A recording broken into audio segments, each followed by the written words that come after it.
नमस्कार मित्रांनो, स्वागतम लक्ष्मीच्या पावलांनी या मालिकेच्या आजच्या भागामध्ये काजल आता इकडे चांदेकरांच्या घरी येते आणि ती कला आणि अद्वैत यांच्या रूममध्ये येते आणि कलाशी बोलायचं आहे असं जेव्हा म्हणते तर अद्वैत बाहेर गेलेला असतो।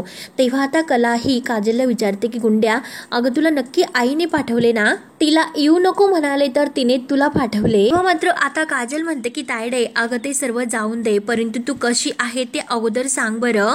आजी तुझ्यावर फार चिडलेले आहेत का? परंतु आता मात्र मला असं वाटतं की ते इतके नाही चिडलेले दिसत, तुमच्या बोलण्यावरून मला समजले। कारण आता तुम्ही एकमेकांशी जे काही बोलत होता तर अगदी शांतपणे तुम्ही एकमेकांशी बोलत होतात। तेव्हा आता कला हो बोलते आणि म्हणते की हे बघ गुंड्या, ऐकून घे, येथे सर्व ठीक आहे, तू आईला सांग आणि येथे तर ठीकच आहे। मी त्याला समजवलेलं आहे आणि त्याला समजल्यानंतर मात्र तो अगदी ठीकच असतो आणि शांत असतो, थोडा वेळ चिडतो तो इतकं काही नाही, अगदी ठीक आहे। आणि मुळात मात्र हे सर्व कोण करतं हे मला कळलेलं आहे, त्यामुळे त्याला कसं समजवायचं मला आता चांगलंच ठाऊक आहे। तेव्हा आता काजल म्हणते की एक मिनिट ताई, अगं या सगळ्या मागे नेमकं कोण आहे असं तू म्हणते, नेमकं कोण आहे बरं? तेव्हा कला म्हणते की अगं काजू, तू त्याची काळजी करू नको, हे बघ घरी वाट पाहत असेल, तू घरी जा बरं आता। तेव्हा काजल म्हणते की ताई मी आता घरी जायला निघते। काजल थोडीशी पुढे जायला निघते आणि परत ती थांबते, तिच्या डोक्यात कसलं तरी आता विचार सुरू असतो आणि परत ती आता कलाला विचारते की तायडे तुला एक गोष्ट सांगू का, या घरामध्ये सगळं काही तू इतकं धीराने कसं काय सांभाळतेस बरं? कारण मी हे सर्व करू शकले नसते। तेव्हा आता कला विचारते की अगं गुंड्या, तू नेमकं काय बोलतेस? करू शकले असते नसते म्हणजे नेमकं तुला काय म्हणायचं आहे बरं? तेव्हा काजल म्हणते की अगं तसं नाही, म्हणजे मी हे कम्पेअर करत होते की आज जर मी तुझ्या जागी असते तर मी काय केलं असतं बरं। अगं तू फार असं मनावर घेऊ नको, तू सगळं काही अगदी धीराने सहन करते असं मला म्हणायचं होतं। अरे आता मी निघते आणि मी घरी जाऊन आईला सांगते की आता तुमच्या दोघांमध्ये सर्व काही ठीक आहे, काही असं भांडण वाद वगैरे नाही, घरी ठीक आहे असं मी आता आईला जाऊन सांगते। आणि आई तुला माहितीच आहे ना किती टेन्शन घेत असेल, ती आता तुझी काळजी करत असेल। तेव्हा आता कला म्हणते की हो काजल, अगं लवकर जा आणि गुंड्या तू तिची काळजी घे आणि चल तिची काळजी घे, बाय। तर कला आता असं म्हटल्यानंतर काजल आता तिला मिठीत घेते, दोघे आता एकमेकांना प्रेमाने भेटतात। गुंड्या सुद्धा म्हणते की हो चल ताई, तू तुझी काळजी घे, चल आता मी निघते। एकमेकांना प्रेमाने भेटून काजल तेथून निघून जाते। तेव्हा आता कलाला आपल्या काहीची काळजी लागलेली असते। त्यानंतर आता इकडे राहुल तर रूम मध्ये येतो आणि राहुल, नैना आणि रोहिणी इतक्या खुश असतात। राहुल आता म्हणतो की खरंच वा वा वा मम्मा, खरंच आज काय मज्जा आली बरं। म्हणजे मी जेव्हा असे गेम खेळत असतो तेव्हा मात्र असा इतका एक्साइटेड असतो की कोण जिंकणार आणि कोण हरणार, त्यापेक्षा तर आज मात्र आपल्या घरामध्ये वरचा क्लास इतका गेम आज झाला। तेव्हा नैना सुद्धा अगदी खुश होऊन हसते। राहुल म्हणतो की आजचा दिवस मात्र सार्थकी लागला। तेव्हा रोहिणीला आणि नैनाला तर खूप असा हसू येत असतो आणि राहुलला सुद्धा। राहुल म्हणतो की तो अद्वैत तर अगदी पॉपकॉर्न सारखा अगदी पुटपुटत होता। तेव्हा आता नैना म्हणते की अरे खरंच ना, त्यासाठी आपल्याला इकडची गाडी तिकडे सुद्धा करावी लागली नाही, तर आपोआप सगळ्या काही गोष्टी झाल्यात आणि खरंच वा म्हणून आता सगळेजण खुश होतात। तर रोहिणी म्हणते की हो, परंतु तरी सुद्धा आपल्याला शांत बसून नाही चालणार, त्यासाठी आपल्याला सुद्धा आणखीनच धमाकेदार प्लॅन्स करावे लागतील। तेव्हा नैना म्हणते की मॉम इन लॉ, तुम्ही फक्त हे सांगा की काय करायचं आहे ते, आम्ही तर तयारच आहोत। त्यावरती आता रोहिणी म्हणते की हे बघ नैना, अगं आपल्या घरामध्ये अपशकुन घडणं या सगळ्या गोष्टीवर खूप असा विश्वास असतो, त्यामुळे आता मात्र ही जी काही वेळ आहे तर त्या वेळेला मात्र याच गोष्टीचा वापर आपल्याला करून घ्यायचा आहे। कलामुळे आज अद्वैतचं आयुष्य कसं धोक्यात आहे हे मात्र आज आपल्याला सर्वांना पटवून द्यावं लागेल। त्यावर आता नैना विचारते की म्हणजे मॉम इन लॉ, आपण नक्की काय करायचं आहे बरं? आता रोहिणी लगेच उठून खूप खुश होऊन हसते आणि माझ्याकडे एक आयडियाच आहे असं अगदी खुश होऊन म्हणते। त्यानंतर आता आज जे काही कला आणि अद्वैत या दोघांचं जे काही झालेलं आहे, अद्वैत कलावर किती चिडलेला असतो, कारण कला तिच्या आईशी बोलत असते आणि संगीताला जे काही सांगत असते त्यावरून मात्र ह्या अद्वैतने इतका मोठा गैरसमज करून आता कलाला जो काही सर्वांसमोर तो इतका रागवलेला असतो ते सर्व आता आबा रूम मध्ये आल्यानंतर विचार करतात। त्यांना आता अद्वैत आणि कला या दोघांच्या संसाराची काळजी लागते। त्याला आता अद्वैतचे बोलणे आठवते आणि कलाचे सुद्धा प्रत्येक बोलणं त्यांना आठवत असतं। आबा आता हे सर्व विचार करून अगदी टेन्शन मध्ये येतात। त्या सर्वाचा विचार करून आबा म्हणतात की हे सर्व काय सुरू आहे, तर हे मात्र आता जे काही सुरू आहे ते सर्व कुठेतरी थांबायला हवं आणि हा घराण्याला जो शाप लागलेला आहे तो शाप मात्र मोडायलाच पाहिजे। आतापर्यंत मात्र खूप काही सहन केलं, त्यामुळे आता याची झळ मात्र पुढच्या पुढच्या पिढीला लागायला नको, त्यामुळे नाही मला जावंच लागेल. आणि तेवढ्यात रजनी आबांसाठी पाणी घेऊन आत येते. आबांचं आता हे जे काही बोलणं आहे तर ते रजनी ऐकते. रजनी विचारते की काय हो आबा, काय झालं, कुठे निघालात? तेव्हा आता आबा म्हणतात की रजनी तू ड्रायव्हरला गाडी तयार म्हणजे काढायला सांग, कारण मला आत्ताच्या आत्ता पळसंब्याला जायचं आहे. तेव्हा रजनी विचारते की आबा अहो पण इतकं काय झालं असं, मी अचानक असे जायला निघाले. तेव्हा मात्र आता आबा म्हणतात की हे बघ, आता मात्र मी तुला काहीच सांगू शकत नाही, कोणत्याही प्रश्नाची उत्तर मी नाही देऊ शकत. जे संकेत मला मिळालेले आहेत त्या दिशेने लवकरात लवकर जाणे मला आता गरजेचं आहे. माझं मन मला सांगतं की नक्की काहीतरी असं अघटित घडणार आहे. आबांचा जीव अगदी थाऱ्यावर नसतो. आबांना एकतर खूप टेन्शन आल्यासारखं आहे असं रजनीला समजते. तेव्हा आता मला जावंच लागेल म्हणून ताडकनी आबा उठतात आणि जायला निघतात. परंतु रजनी म्हणते की ठीक आहे आबा, अहो तुम्ही जा, पण एकटे जाऊ नका, मी सोमला तुमच्या सोबत पाठवते. तेव्हा आबा म्हणतात की नाही नको, मी एकटा जातो. तेव्हा रजनी म्हणते की आबा असं काय करतात, बाहेर किती असं रगरगत ऊन आहे आणि तुम्ही एकटे जाऊ नका. तेव्हा मात्र मी अद्वैतला पाठवते. असं म्हटल्यानंतर आता आबा म्हणतात की नाही नकोय, हे बघ जोपर्यंत मी जाऊन येत नाही तोपर्यंत तू कुणाला सांगू नकोस, कुणालाही कळायला नकोय, नाहीतर जर सर्वांना कळले तर मला कोणीच जाऊन देणार नाही. आणि हे बघ रजनी, तू कुणाला सांगू नको आणि मला अडवू नकोस. त्यावरती रजनी म्हणते की नाही आबा, मी तुम्हाला असं एकट्याला नाही जाऊन देऊ शकत. तेव्हा आता आबा ओरडतात. आबा म्हणतात की रजनी हे बघ, एक सासरा म्हणून मी तुला ही गोष्ट सांगतो आणि ही गोष्ट कुणाला कळायला सुद्धा नकोय. अजून मी धडधाकट आहे, त्यामुळे एकटा मी जाऊ शकतो. तेव्हा रजनी म्हणते की बरं, मी कुणाला काही सांगत नाही, तुम्हाला काहीतरी असं खायला पॅक करून देते. तेव्हा आता आबा म्हणतात की बरं ठीक आहे, लगेच तयारी कर. तेव्हा आता लगेच रजनी दरवाजा थोडासा लुटून घेते आणि बाहेर येते आणि विचार करते की आबा असे अचानक कुठे का निघाले असतील, काय झालं असेल. तेव्हा आता सोहम बाहेर येतो आणि सोहम आता रजनीला म्हणतो की आई तुम्हाला थोडीशी कॉफी करून देशील का. तेव्हा मात्र आता रजनी म्हणते की हो देते, तोपर्यंत बस. तेव्हा सोहम बाजूला बसतो. तर रजनी आता विचार करते की म्हणजे आता काही दिवसानंतर सोहमचा सुद्धा संसार सुरू होईल, म्हणजे एक याच्या पण संसारात असेच विघ्न येत राहशील का. म्हणून आता रजनीला टेन्शन येते. घाईने ती आता सोहमकडे येते आणि सोहमला म्हणते की हे बघ सोहम. तर आता सोहम म्हणतो की काय ग आई, काय झालं, काय विचारायचं आहे. रजनी म्हणते की सोम हे बघ, आई म्हणून मी तुला दोन गोष्टी सांगते आणि हे बघ, कुठलंही नातं सुरू करताना मात्र विचारपूर्वक असा निर्णय घे. मुळात कोणत्याही नात्यात पडताना मात्र ते नातं कायमस्वरूपी आपण निभावणार आहे किंवा नाही हे एकदा स्वतःला विचारून बघ. नातं हे कायमस्वरूपी निभावलं जाणार नसेल तर आणि तुला जर ते वाटत असेल की ते नातं तू नाही निभावू शकणार तर त्या नात्यातून मात्र तू अगोदरच बाहेर पड. तेव्हा सोहम म्हणतो की आई मी लक्षात ठेवेल. तर रजनी म्हणते की हो, तुला जे वाटत असेल ते तू अगदी तुझ्या मनाला विचार आणि हवा तसा तुझ्या मनाने निर्णय घे. इतकी घाई तू करू नकोस. मुख्य म्हणजे असं सांगायचं आहे की एकदा तू हो म्हणून सांगितलं तर ते नाही कसं सांगणार असं अजिबात तू काही मनाला वाटून घेऊ नको, कारण हे फक्त आणि फक्त तुझ्या एकट्याचं आयुष्य नाही, तुमच्या दोघांचं ते आयुष्य आहे. तेव्हा आता हे सांगितल्यानंतर रजनी मनात विचार करते की कुठल्याही नात्याला सुरू करण्या अगोदर सोहमला मात्र हे सांगणं खरंच खूप गरजेचं होतं, नाहीतर आबांची जी भीती होती ती खरी ठरते की काय याची मला काळजी वाटत होती. आणि तेवढ्यात मात्र आता कलाच्या रूममधून काजल बाहेर येते. आता हे दोघे इथे बोलत असतात आणि तेवढ्यात रजनीचं लक्ष काजल तेथून जात असताना जाते. तेव्हा ती काजलला आवाज देते की अगं काजल ये ना. तेव्हा आता सोहम काजलकडे बघतो आणि काजल आता रजनी जवळ येते. तेव्हा रजनी आता सोहमला म्हणते की बघ सोहम, मी तुला म्हणत होते ना, कोणीतरी अशी जवळची व्यक्ती पाहिजे की जिच्या बरोबर तुला तुझं मन मोकळं करता येईल. आणि हे बघ काजल समोर आली. तेव्हा आता काजल आणि सोहम एकमेकांकडे बघत असतात. तर रजनी विचारते की काय ग काजल, अगं काय झालं, तुम्ही पूर्वीसारखं एकमेकांशी बडबड नाही करत का. त्यावरती काजल म्हणते की नाही अहो तसं काही नाही. तेव्हा रजनी म्हणते की हो ना, म्हणजे मग मला असं वाटतं की सोहम नक्की त्याच्या मनातील तुझ्याजवळ नक्की बोलू शकतो आणि तू सुद्धा सोहमला नक्की समजून घेशील. त्यामुळे काजल अगं जरा तू सोहमशी बोलते का, अनामिका आणि त्याच्या नात्यात नेमकं काय सुरू आहे जरा तू त्याच्याकडून जाणून घेतेस का. तर सोहम आता आईकडे बघत असतो आणि काजल आता सोहमकडे. नक्की आता काय असं एकमेकांना उत्तर द्यायचं हे दोघांना काही सुचत नसतं. तेव्हा आता काजल म्हणते की मी. तेव्हा आता रजनी म्हणते की हो, आणि जा बरं तुम्ही दोघे जण रूम मध्ये जा आणि एकमेकांशी गप्पा मारा.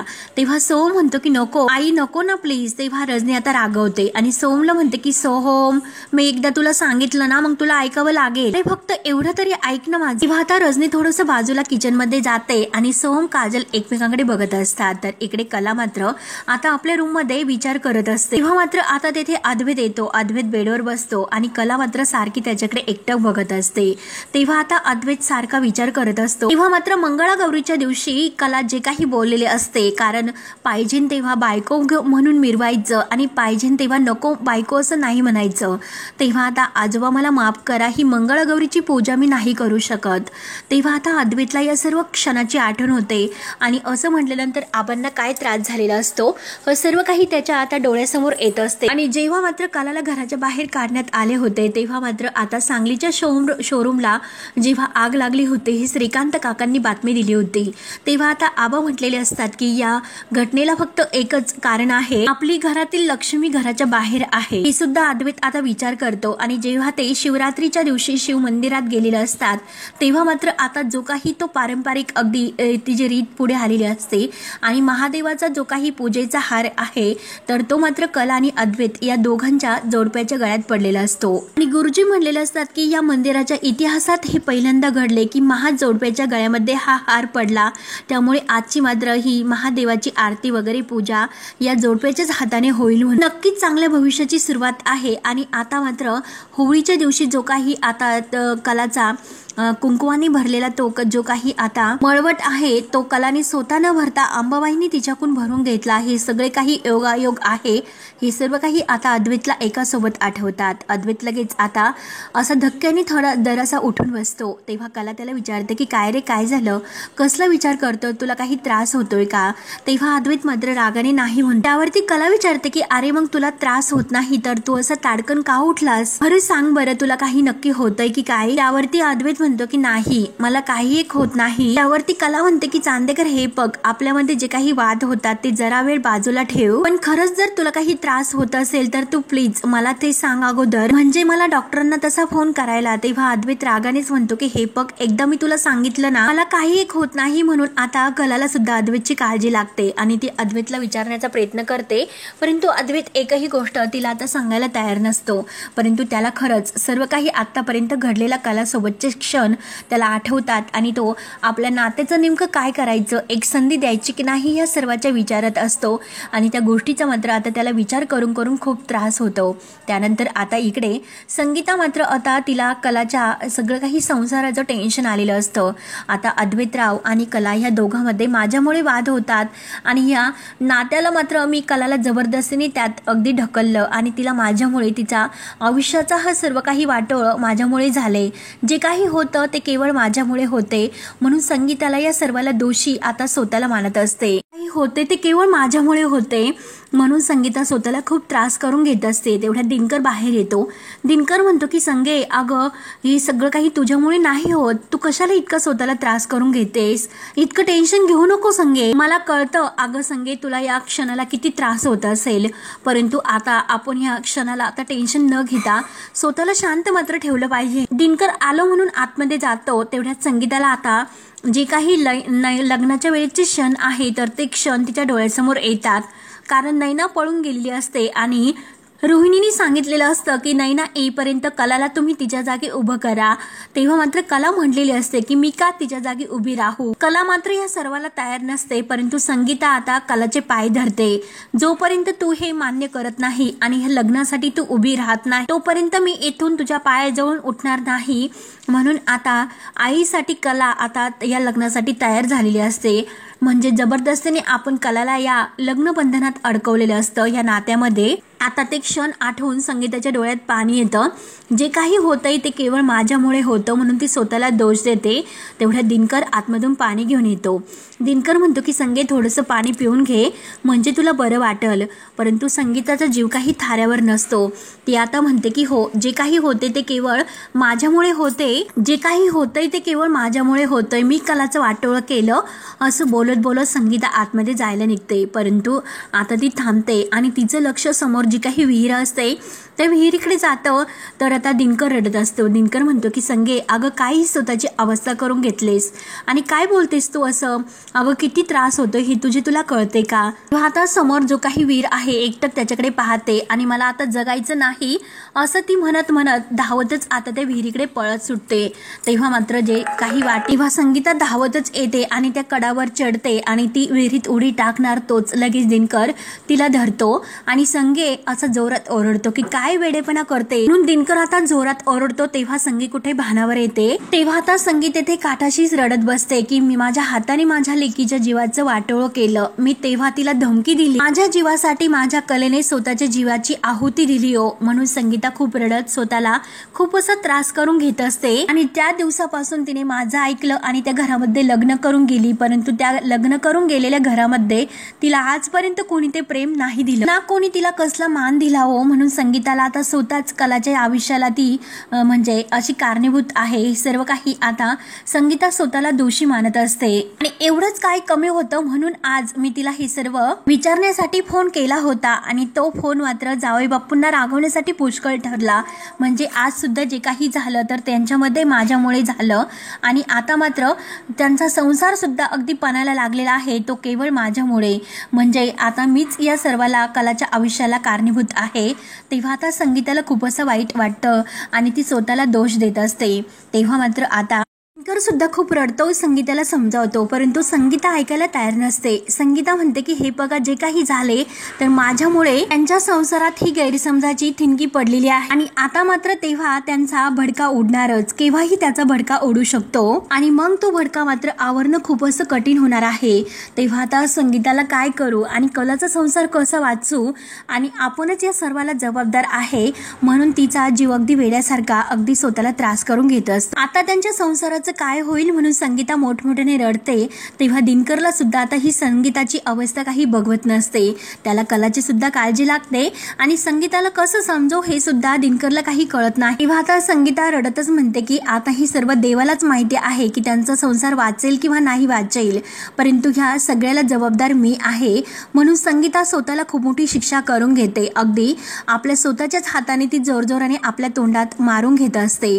तेव्हा आता दिनकर संगीताला म्हणतो की संगे अगं हे बघ ऐक ना माझं, म्हणून तो तिच्या हात सुद्धा धरतो परंतु संगीता म्हणते की नाही हो मला नाही जगायचं आणि खूप असं स्वतःच्या तोंडात मारून घेत. दिनकर रडतच म्हणतो की संगे अगं जरा ऐक ना माझं आणि हे बघ तू जर जीव दिला तर तू जीव दिल्याने मात्र हा प्रश्न सुटेल असं तुला वाटतं का. नाही ग संगे, उलट या सर्वाचा आपल्या कलाला किती त्रास होईल एकदा विचार. कलाला त्रास होईल असं तुला वाटतं का. नाही ना वाटत, मग एकदा कलाचा विचार कर. अगं काजू येईपर्यंत वाट बघत राहा, कशाला इतका त्रास करून घेते. काजू गेलेली आहे ना तिकडे, तिला तर घरी परत येऊन दे. कुठे आपल्याला तेथे काय घडलेले आहे ही सर्व परिस्थिती कळेल. आई अंबाबाईवर विश्वास ठेव. परंतु संगीता म्हणते की नाही हो मी जगण्याच्या लायकीचीच नाही, मला मरून द्या. तेव्हा मात्र आता दिनकर म्हणतो की संगे स्वतःला आवर. माझ्यावर विश्वास नाही का, कलावर विश्वास नाही का. इतकं वर्ष तू सर्व काही आतापर्यंत सहन करत आली, मग आता तुझा विश्वास नाही का. त्यामुळे मी जे सांगतो ते ऐक आणि प्लीज आता इतकी काही करू नकोस. अगं काजलला येऊन दे, काजल येईन, तू स्वतःला असा त्रास करून घेऊ नकोस. तेव्हा मात्र आता दिनकर कसे तरी संगीताला समजावतो आणि तिला घेऊन आतमध्ये जातो. त्यानंतर आता काजल इकडे सोहमच्या रूम मध्ये येते. तेव्हा आता काजल मात्र तेथे प्रत्येक पेंटिंग ह्या काजलच्या असतात. काजल आता प्रत्येक पेंटिंगकडे पाहत असते. तेव्हा सोहम तेथेच असतो. सोहम म्हणतो की काय ग तू कशाला आलीस इकडे. तेव्हा काजल म्हणते की अरे सोहम का आली म्हणजे तू असं काय बोलतो. सोहम अरे मला तुझ्याशी बोलायचं आहे. तेव्हा सोहम म्हणतो की तू मग मेसेज सुद्धा करू शकत होती, इकडे रूम मध्ये येण्याची तुला काय गरज होती. तेव्हा काजल म्हणते की हो का, अरे तू तर साधे माझे फोन सुद्धा घेत नाही आणि तू मेसेजला रिप्लाय करशील का. आणि हे बघ आता कुठे मला तुला भेटण्याचा चान्स मिळाला आणि म्हणून मी तुला भेटायला आले. त्यामुळे काही झालं तरी सोहम आत्ताच्या आत्ता मला तुझ्याशी बोलायचं आहे, मी तुझं काही ऐकून घेणार नाही. तेव्हा मात्र आता लगेच सोहम म्हणून जातो की ऐक ना गुंडे आणि परत म्हणतो की काजल हे बघ ऐकून घे, मला तुझ्याशी नाही बोलायचं. तेव्हा आता लगेच काजल म्हणते की बरं ठीक आहे, नको तू माझ्याशी बोलू, परंतु माझं ऐकून घे. आणि सोहम ऐक, मी जे काही सांगते ते ऐकून घे. आणि ही अनामिका कोण आहे असं जेव्हा ती विचारते तर सोहम म्हणतो की तुला ते काय करायचं. तेव्हा काजल म्हणते की अरे मला काय करायचं म्हणजे नेमकं ती तुझी कोण आहे हे मला माहिती करून घ्यायलाच हवं. अरे काल तू सगळ्यांसमोर तिला प्रपोज केला, मग ते सर्व काय होतं. मला एक गोष्ट सांग की तू खरंच तिच्यावर प्रेम करतो का. परंतु तुझ्याकडे बघितल्यानंतर मला नाही वाटत की तू तिच्यावर खरं प्रेम करतो म्हणून. तेव्हा सोहम मात्र रागाने म्हणतो की का, आणि जगात फक्त मी तुझ्यावरच प्रेम करू शकतो का. आणि जर तुला असं वाटत असेल तर फक्त एक गोष्ट लक्षात घे की हा तुझा गैरसमज आहे. तेव्हा मात्र काजल म्हणते की नाही, हा गैरसमज नाही. अरे तुझ्या मनात जे काही सुरू आहे ना ते केवळ आणि केवळ तुझ्या अगदी चेहऱ्यावर स्पष्ट दिसतंय. सोहम म्हणतो की हो का, चेहऱ्यावर स्पष्ट दिसते. आणि मग बघतच राहा की जरीही तुला माझ्या चेहऱ्यावर स्पष्ट दिसत असलं तरी सुद्धा त्या चेहऱ्यावर माझ्या तुझ्याविषयी काहीच नाही. आणि असं समजू नको की मी हे सर्व काही भावनेच्या भरात बोलतो, कारण मला तुझ्याविषयी काही एक असं नाही वाटत. एक काळ असा होता की जेव्हा मला असं वाटत होतं की तुम्हाला हो म्हणावं म्हणून, तेव्हा मात्र मला तू नकार दिला होता. मी तुझी खूप वाट बघितली, परंतु मी तुला समजवण्याचा सुद्धा खूप प्रयत्न केला, परंतु तू माझं काही ऐकून घ्यायला तयार नव्हतीस. नाही गोष्टी मी त्यावेळेस केल्या, परंतु तू तेव्हा माझं ऐकलं का. तुला जे काही मनाला आहे अगदी तेच तू सर्व काही करत आली. आणि हे बघ, आता सुद्धा मी माझ्या मनाचंच ऐकतो आणि आता मात्र ते सर्व मी स्वीकारलेलं आहे. आता मी माझा सर्व काही भूतकाळ मागे टाकलेला आहे. त्यामुळे मी तुला आता माझ्या मनाने सांगतो की माझ्या नवीन या येणाऱ्या काळामध्ये माझ्या स्वप्नामध्ये तू कधीही येऊ नकोस, त्यात तू आडवी येऊ नको. तेव्हा आता सोहमचं जे काही बोलणं आहे तर ते आता काजलच्या अगदी जिव्हारी लागलेलं असतं. तिला खूप वाईट वाटतं, अगदी खळखळ पाणी आता तिच्या डोळ्यात येत असतं. तेव्हा आता काजल रडतच म्हणते की जर काही मी बोलता आले असते तर. तेव्हा मात्र आता सोहम इतकं म्हणजे जिव्हारी लागण्यासारखं बोलतो की माझ्या नवीन आयुष्यामध्ये तू माझ्या आसपास सुद्धा येऊ नको. तेव्हा काजल खूप रडत असते आणि आता सोहम इतकं कठोर तिच्याशी बोलत असतो. तेवढ्यात आता रजनी ही दरवाजात आलेली असते आणि ह्या दोघांचं बोलणं सर्व काही ती ऐकते. तेव्हा आता सोहम लगेच म्हणतो की आई तू. तेव्हा लगेच आता रजनी काही न बोलता काजलकडे एकटक पाहत असते. काजल घाईने आपल्या डोळ्यातील पाणी पुसत असते, कारण काजलचा चेहरा सोहमकडे असतो आणि तिची पाठ मात्र आता रजनीकडे असते. त्यानंतर आता इकडे अद्वैत सारखा विचार करत असतो. कला मात्र आता झोपी गेलेली असते, परंतु अद्वैतला काही आता या सर्व विचाराने झोप सुद्धा लागत नसते. सारखे आता तेच क्षण त्याच्या डोळ्यासमोर येत असतात आणि अगदी सगळं काही तेच आठवत असतं. म्हणून तो पूर्णपणे आता अगदी विचारात बुडालेला असतो. त्याला फक्त आणि फक्त आता कलाचा विचार डोक्यामध्ये असतो की ह्या नात्याचं काय करायचं.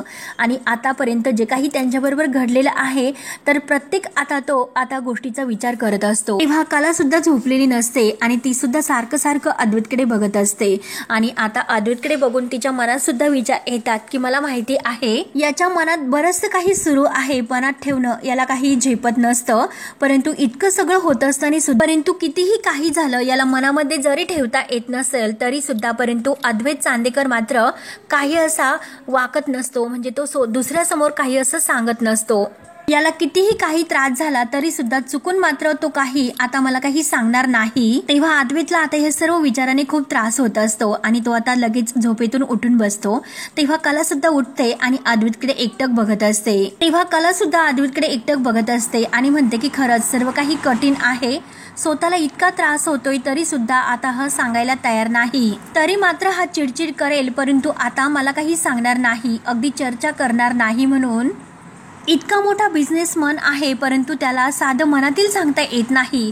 परंतु जेव्हा भांडण करायची वेळ आल्यानंतर मात्र हा पठ्य मात्र पुढे असतो. हा लगेच तयार होतो आणि पुढे येतो. आणि बायको फक्त भांडण करण्यापुरतीच असते का. बायकोशी सुद्धा आता आपण सगळं काही मनातील बोलू शकतो, जे हवं ते मनातील बोलू शकतो. म्हणून कला आता सारखी त्याच्याकडे बघत हा विचार करत असते. परंतु आता मात्र याच्याकडे जर असं बघितलं तर हे काही याच्या मनात दिसतच नाही. तेव्हा मात्र आता याला अस्थमेचा त्रास असतो. म्हणून कला उठते आणि जो काही तो पंप आहे तो तेथे टेबलवर ठेवते आणि परत आपल्या जागी झोपायला येते. अद्वैत आता ही सर्व बघतो. तेव्हा मात्र आता अद्वैत तिच्याकडे बघत विचार करतो की खरंच ही बाई आहे, खरंच खूप मूर्ख आहे, वेडी आहे. जर हिच्याशी काही बोलायचं म्हटलं तर मात्र ही सगळं काही आता वेगळाच अर्थ काढेल आणि वेगळ्याच विषयावर बोलेल. नक्की काय बोलेल याचा काही हिचा नेम नसतो. त्यापेक्षा शांत राहिलेलं बरं, हिच्याशी काही न बोललेलं बरं राहील. कलाला वाटत असते की केव्हा हा माझ्याशी बोलेन आणि अद्वैत मात्र आता ती हिच्याशी नाही बोलायला सोडायला तयारच नको असं मात्र स्वतःच्या मनाशी ठरवतो।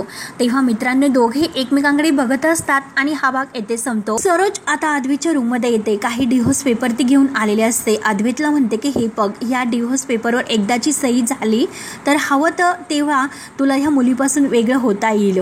तेव्हा आता अद्वैत मात्र सरोजकडे पाहत असतो, परंतु कला मात्र जेव्हा हे आता अद्वैतच्या हातात सरोज पेपर देते हे बघते आणि तिचा आता अद्वैतबद्दल गैरसमज होतो। तेव्हा मात्र आता सरोज म्हणते की कायमची तुझी त्या मुलीपासून सुटका होईल। हे ऐकल्यानंतर कलाला खूप मोठा धक्का बसतो। तेव्हा आता रूम मध्ये आल्यानंतर आता कला खूप भयंकर चिडलेली असते, तिच्या डोळ्यामध्ये पाणी असतं आणि ते अद्वैतला म्हणते की अरे तुझं आणि सरोज मॅडम या दोघांचं अगोदरच ठरलेलं होतं की हे नातं नाही टिकून द्यायचं, मग कशाला हे इतक्या दिवस आपण हे जे काही ब्लॅक बोर्डवर लावलंय, जे काही समानता आणि भिन्नता आहे तर ते फरक एकमेकांमध्ये का कशाला इतका टाइम वायाला घालतो। अरे तू तर स्वतः डिव्होर्स पेपरवर सह्या करून मोकळाच झालास। परंतु अद्वैतला खूप राग येतो। अद्वैत आता इतक्या जोरात ओरडतो की चूप, मी अजूनपर्यंत कुठेही सही केलेली नाही असे सांगून ते पेपर्स आता तो कलाला दाखवतो, कारण मला सुद्धा या नात्याला अजून एक संधी द्यायची आहे, त्या नात्यावर विचार करायला मला वेळ हवा आहे। म्हणून तो लगेच कलाच्या हातात ते पेपर्स देतो। तेव्हा आता लगेच अद्वैत तिला अति आगाऊ जेव्हा म्हणतो तेव्हा आता कला ते पेपर्स पाहते आणि अद्वैतकडे अगदी डोळे भरून प्रेमाने पाहत असते। तेव्हा मित्रांनो आता कलाला अद्वैतबद्दल एक वेगळाच जो काही तिचा गैरसमज झालेला असतो तो मिटतो। पुन्हा आता कला ही अद्वैतकडे अगदी प्रेमाने पाहायला सुरुवात करते। तेव्हा मित्रांनो आता पुढे काय काय होत राहील हे बघण्यासाठी आपल्या चॅनलला नक्की सबस्क्राईब करत राहा। धन्यवाद।